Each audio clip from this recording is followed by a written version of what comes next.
来继续来看这个原住民的抗日英雄莫那鲁道的遗骨，就带伫个南投仁爱乡武社事件纪念公园，发生真现的代志哦。莫那鲁道的子孙仔讲，莫那鲁道有来托梦，讲伊所住的所在10个零，赶紧去甲公所来反映，请土水师傅来开挖检查，结果真正咧漏水。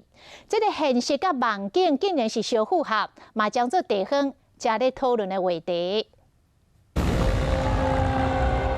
原住民抗日英雄莫那鲁道带赛德克族对抗日本大军，英勇抗争50几天，赛德克族战败，莫那鲁道顺道身亡。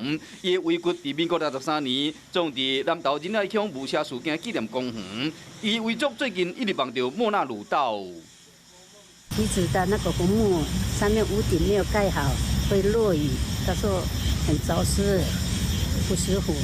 伊是莫那鲁道的干仔孙，伊讲3年前开始望到莫那鲁道，托梦讲梦会漏水，甲公所反映几啊摆，总算伫10月27武社事件纪念日进前，公所找师傅甲学，发现讲风水真正有放弃。